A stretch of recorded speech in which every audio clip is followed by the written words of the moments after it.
Hello friends, welcome to Techy Fin. तो अगर आप प्रेजेंट टाइम में थोड़ा सा भी लापरवाह होते हैं तो कभी भी आपके साथ में फ्रॉड हो सकता है, स्कैम किया जा सकता है और आपके पैसे लूटे जा सकते हैं। तो इसीलिए इस टाइम पे आपको सबसे ज्यादा जागरूक होने की जरूरत है, सबसे ज्यादा सतर्क रहने की जरूरत है। तो आइए मैं आप लोगों को कुछ अपने जो रिसेंट के इंसिडेंट्स हैं वो बताता हूं ताकि आप इनसे कुछ लेसन्स ले सकें और बाकी आप समझदारी थोड़ा सा दिखाइएगा कि कैसे आपको बचना है। उसके लिए आपको खुद भी कुछ तरीके ईजाद करने पड़ते हैं, वो तो मैं बताऊंगा कि आपको क्या क्या करना चाहिए है। तो आइए अब सीधा टॉपिक पे हम बात करते हैं। तो अभी कुछ दिनों पहले मुझे कॉल आता है, मेरे मेन मोबाइल नंबर पे कॉल आता है और ये बताया जाता है जिन्होंने कॉल किया था वो एक बहुत बड़ा फ्रॉडस्टर है। हालांकि थोड़ा सा भी उसके लिए रिस्पेक्ट नहीं होनी चाहिए है, बट फिर भी थोड़ा सा मैं उसको रिस्पेक्ट दे रहा हूँ कि उन्होंने मुझसे ये बोला कि मैं कोलाबा पुलिस स्टेशन से बात कर रहा हूँ, साइबर क्राइम ब्रांच से सब इंस्पेक्टर, पता नहीं क्या नाम बताया था उसने, नाम मुझे याद नहीं है। तो फिर मैंने कहा कि अच्छा क्या हुआ, कैसे आपने कॉल किया? तो उसने कहा कि आपके दूसरे नंबर से इलीगल एक्टिविटी हुई है और आप पे केस बुक हुआ है, आप पे केस दर्ज हुआ है। तो मैंने कहा कि अच्छा कौन सा नंबर है? तो उसने एक नंबर बताया, पता नहीं कौन सा नंबर था, वो मुझे याद भी नहीं है, लेकिन मैं ये पैटर्न समझ रहा था। मतलब ये तो काफी ज्यादा कॉमन है और आप लोग भी जानते होंगे। इस तरह के पैटर्न को आप इजीली समझ जाएंगे कि ये बहुत बड़ा कोई जो है फ्रॉड स्कैम हो रहा है। तो मैं समझ गया था कि ये कोई फ्रॉडस्टर ही है। तो मैंने कहा कि अच्छा तो फिर करना क्या है ये बताइए। तो जैसे ही मैंने बोला और मेरा थोड़ा सा टोन भी ऐसा था कि वो समझ गया कि ये जो हमने जहाँ पे कॉल किया फ्रॉड करने के लिए, ये आदमी पहले से जागरूक है। तो उसने तुरंत पहले तो ये बोला कि करना क्या है, थोड़ा सा मतलब कि सख्त अपना लहजा अपनाते हुए। फिर उसके बाद उसने कॉल कट कर दिया जब मैंने दोहराया कि हाँ बताओ क्या करना है। फिर उसके बाद जब कॉल कट कर दिया तो मैंने उसको कॉल लगाने की कोशिश किया, लेकिन नंबर बिजी आ रहा था, तो मुझे लगा शायद उसने ब्लॉक कर दिया है। फिर मैंने अपने दूसरे नंबर से ट्राई किया तो उस पर भी बिजी आ रहा था, फिर एक बार रिंग गई। फिर उसके बाद मैंने कई बार कोशिश किया तो बिजी आ रहा था, तो मुझे लगा कि दोनों ही नंबर मेरे ब्लॉक कर दिए उसने। फिर उसके बाद मैंने वो नंबर जो है पता करने की कोशिश करी कि कहाँ का नंबर है, तो वो मुझे पता लगा कि शायद बिहार या फिर झारखंड का है। और मैं तो पहले से ही इस बात को लेकर के श्योर था कि वो फ्रॉडस्टर है, क्योंकि जैसे ही मैंने कहा करना क्या, उसने कॉल कट कर दिया तुरंत। तो ये एक बहुत ही कॉमन पैटर्न है और मेरे ख्याल से अब तो आम लोग भी जानते हैं इसके बारे में कि किस तरह से फ्रॉड किया जा रहा है। और आजकल तो सरकार ने भी इनिशिएटिव ले लिया है और कॉलर ट्यून आप खूब सुनते होंगे जब आप किसी को कॉल लगाते हैं। तो ये तो खैर अब आम लोग भी जानते हैं कि इस तरह से फ्रॉड किया जा रहा है। हालांकि और भी इसमें बहुत अलग अलग तरह के पैटर्न हैं और बहुत सारे लोग नहीं जानते हैं। अभी भी बहुत सारे लोग इस तरह के कॉल से डर सकते हैं। तो वो मैं नंबर यहाँ पे आप लोगों को दे रहा हूँ ताकि थोड़ा सा जो आप लोगों में होशियार हैं वो इसका इलाज कर सके, या अगर आप में से कोई साइबर क्राइम डिपार्टमेंट से जुड़ा है तो इसका इलाज कर सके।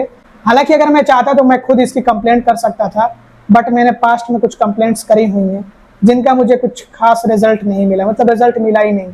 तो बस इसी वजह से मुझे लगा कि मैं सिर्फ टाइम वेस्ट करूंगा अगर मैं कंप्लेंट करता हूं तो। लेकिन ये नंबर मैंने पब्लिक कर दिया है ताकि आप में से जो भी साइबर क्राइम डिपार्टमेंट से जुड़े हों वो कुछ एक्शन ले सकें। इसके अलावा एक दूसरा इंसिडेंट हुआ अभी बिल्कुल रिसेंट का, एकदम जल्द ही ये जो है हुआ है, समझ लीजिए कि 1-2 दिन हुए हैं इसको। तो इसमें क्या हुआ था, मैंने नेटमेड से मेडिसिन ऑर्डर करी थी।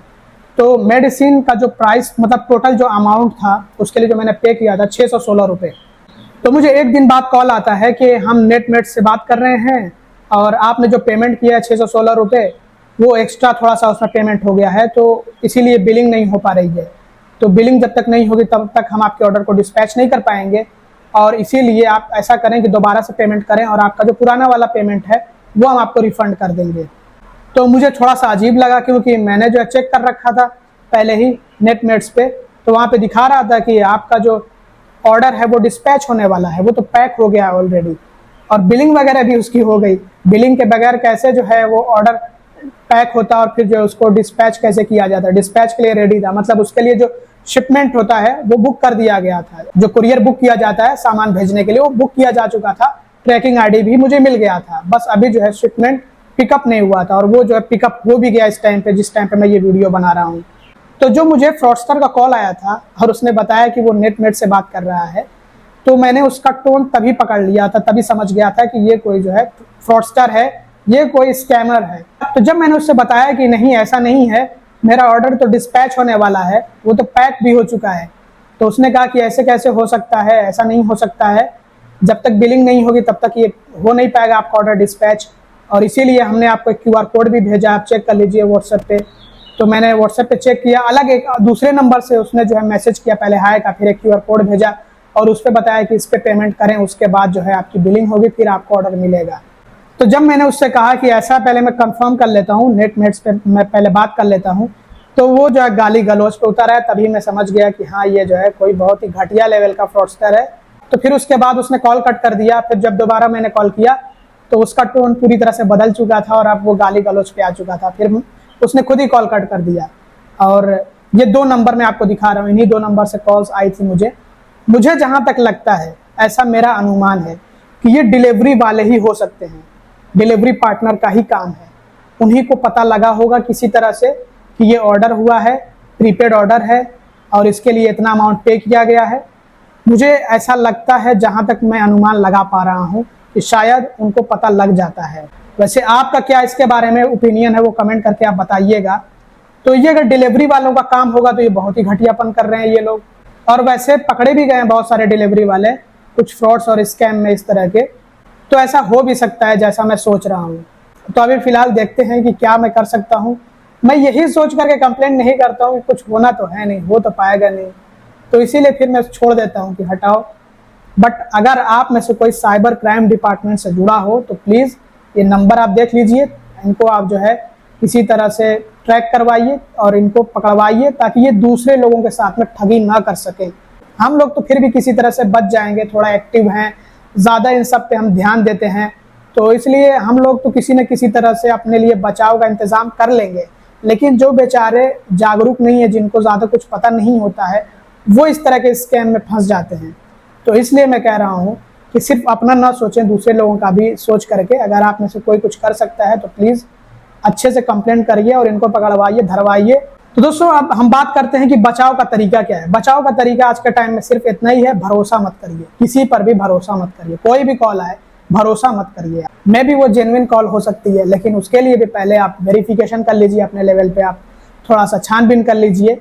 उसके बाद जब बिल्कुल जो है कंफर्म हो जाए कि आपको कॉल जेन्युइन आया तभी आप भरोसा करिए। नहीं तो यही एक फंडा हम अपना सकते हैं, बाकी तो हमारे पास कोई और दूसरा टूल नहीं है इन फ्रॉडस्टर से बचने के लिए, क्योंकि ये भी नए नए हथकंडे, नए नए तरीके अपनाते हैं जो कि बिल्कुल ऐसा लगता है कि ये तो ऑफिशियल या फिर जेन्युइन कॉल्स हैं।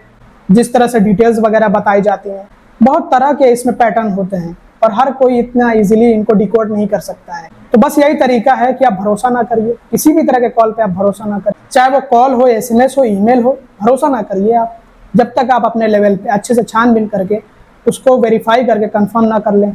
जैसे मेरे केस में क्या हुआ कि पहले नेट से मैंने बात कर लिया तो उन्होंने बताया कि ये फ्रॉड है और आप बिल्कुल भी किसी तरह का कोई भी पेमेंट ना करिएगा। तो इसी तरह से आपको भी कंफर्मेशन करना है। बाकी इस वीडियो में इतना ही। अगर आपको वीडियो पसंद आया हो तो लाइक कर दीजिएगा, इस वीडियो को ज़्यादा से ज़्यादा शेयर करिएगा, दूसरे लोगों तक पहुँचाइएगा। Thanks for watching, bye bye.